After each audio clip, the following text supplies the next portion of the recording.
दोस्तों नमस्कार, मैं हूं आलोक पाठक और आप देख रहे हैं खबर दस्तक। प्रधानमंत्री मोदी आज शाम 5 बजे देश को संबोधित करेंगे। जैसे ये खबर आई, पूरे देश में तमाम तरह की चर्चाएं शुरू हो, क्योंकि वर्तमान में देश बड़ी विषम परिस्थितियों से गुजर रहा है। एक तो अमेरिका ने भारत से एक्सपोर्ट पे किए जाने वाले सामानों पर 50% का टैरिफ लगा दिया है। इससे बड़ी संख्या में देश के एक्सपोर्टर्स को नुकसान हो रहा है। लगभग 1 लाख करोड़ का नुकसान का अनुमान है। दूसरा, H1B वीसा के बारे में कल जिस तरह से नियम कानून आ गए नए कि अब H1B वीसा के लिए, अमेरिका के H1B वीसा के लिए आदमी को $1 लाख देना पड़ेगा और तमाम तरह का राहुल गांधी लगातार वोट चोरी के आरोप लगा रहे हैं, तमाम सबूत पेश कर रहे हैं और बार बार वो कहते हैं कि अभी मैं हाइड्रोजन बम फटेगा। 2 प्रेस कॉन्फ्रेंस कर चुके हैं। बिहार में चुनाव होने वाला है। जो परिस्थितियां हैं उत्तर प्रदेश में से भी अच्छी खबर नहीं आ रही है। लगातार हर मोर्चे पर उत्तर प्रदेश पे भाजपा की सरकार विफल साबित हो रही है। तो मोदी जी क्या करेंगे, क्योंकि मोदी जी की उम्र 75 साल हो गई है। तो कई लोग ये कह रहे हैं कि ऐसा तो नहीं कि मोदी जी आज इस्तीफा दे देंगे। देखिए, ये अभी जब मैं रिकॉर्ड कर रहा हूँ 2:10 का आसपास समय है। ये वीडियो 2:45 तक अपलोड होगा। लेकिन चर्चा जबरदस्त है कि मोदी क्या करेंगे। मोदी क्या इस्तीफा देंगे या फिर मोदी कोई नोटबंदी जैसा नया कानून फिर से ला सकते हैं देश में। क्योंकि याद करिए, इसी तरह से 8 नवंबर 2016 को अचानक से, तब उतना ज्यादा सोशल मीडिया नहीं था, टीवी चैनल्स पे आने लग गया था कि आज शाम 8 बजे प्रधानमंत्री मोदी, नरेंद्र मोदी देश को संबोधित करेंगे। उसका संबोधन करने आया, उन्होंने देश में नोटबंदी की घोषणा कर दी।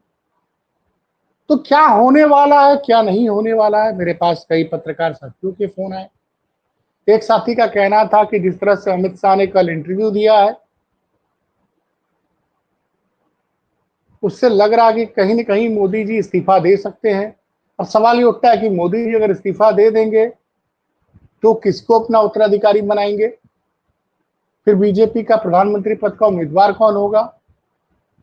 क्या नितिन गडकरी को आरएसएस प्रधानमंत्री बनाने में सफल हो जाएगा अगर मोदी जी इस्तीफा देते हैं तो? क्योंकि अगर मोदी इस्तीफा देते हैं प्रधानमंत्री के पद से, तो पहले बीजेपी को अपना नेता चुनना होगा और उस नेता को एनडीए के सहयोगी दलों का समर्थन मिलना ज्यादा जरूरी है। उन परिस्थितियों में 2 नाम ज्यादा आगे चलेंगे। एक तो नितिन गडकरी का, दूसरा राजनाथ सिंह का। ये दोनों लोगों के अपने सहयोगी से बहुत अच्छे संबंध है। प्लस राजनाथ सिंह और गडकरी के नाम पे विपक्ष के कई दल भी भारतीय जनता पार्टी का समर्थन कर सकते हैं। क्योंकि मैंने कल रात को एक वीडियो किया था जो हमारे चैनल पे लगा था कि डोनाल्ड ट्रंप जिस तरह से भारत पर दबाव बढ़ा रहे हैं। पहले तो उन्होंने भारत से किए जाने वाले हर एक्सपोर्ट पर 50% टैरिफ लगा दिया है। उससे भारतीय व्यवस्था को बड़ा नुकसान पहुंचा है। दूसरा, अब वो बात कर रहे हैं कि H1B वीसा पर जो नया फीस अब जो अप्लाई करेंगे उनको $1 लाख देना पड़ेगा। अभी तक ये फीस लगभग $600 पर साल की थी, अब वो बढ़कर $1 लाख है। मतलब लगभग 15 गुना फीस बढ़ा दी है।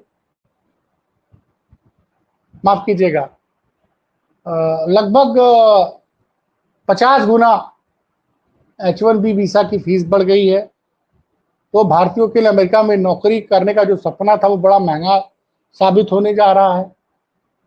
तो और दूसरा, कुछ खबरें ये भी आ रही हैं कि पाकिस्तान ने दावा किया है कि उसने, मीडिया में चर्चा चल रही है कि तमाम रफाल विमानों का वो बता रहा है कि कौन कौन सी टेल सीरीज के विमान उसने मान गिराए हैं। तो इसी परिस्थितियां हो गई हैं। अब क्या बोलेंगे मोदी जी, ये तो 5 बजे पता चलेगा। लेकिन फिलहाल पूरे देश में तमाम तरह की अफवाहें तैर रही हैं और मुझसे कई पत्रकार मित्रों ने कहा है, तब मैंने इस वीडियो को बनाने को सोचा। मैंने कहा कुछ जानकारी अपने दर्शकों तक दे दी जाए कि हो सकता है कि मोदी इस्तीफा दे दें, या हो सकता है मोदी, जो वर्तमान परिस्थितियां हमारे सामने आई हैं, जिस तरह से अमेरिका ने हमारे यहाँ के एक्सपोर्ट पर 50% का टैरिफ लगा दिया है और उन्होंने कहा कि हम हमारी सबसे बड़ी कमजोरी है कि हम कुछ चीज़ों के लिए दूसरे राष्ट्रों पर निर्भर हैं, तो आत्मनिर्भर भारत की बात वो कर रहे हैं। ऐसा नहीं कि आत्मनिर्भर भारत की बात वो पहली बार कर रहे हैं, इसके पहले भी लगातार मोदी जी आत्मनिर्भर भारत की बातें करते हैं पिछले 11 सालों में। तो क्या जो बड़ी संख्या में भारतीयों को अमेरिका से लौटना पड़ेगा या भारतीय जो अमेरिका नहीं जा पाएंगे उनके लिए कोई बड़ा कदम, या एक्सपोर्ट पे जो नुकसान हो रहा है एक्सपोर्टर्स को, हमारे खासकर उत्तर प्रदेश की मैं बात करूं तो लगभग कई लाख 6 लाख परिवार कारपेट एक्सपोर्ट चूंकि प्रभावित हुआ है, 20,000 करोड़ का सालाना नुकसान होगा बनारस और आसपास के एक्सपोर्टर्स को। ये जो 20,000 करोड़ का वो कारपेट एक्सपोर्ट करते थे अमेरिका में, लेकिन अब वो नहीं हो पा रहा है क्योंकि अब उनका कारपेट जो एक्सपोर्ट कर रहा है उस पर 50% टैरिफ लग रहा है।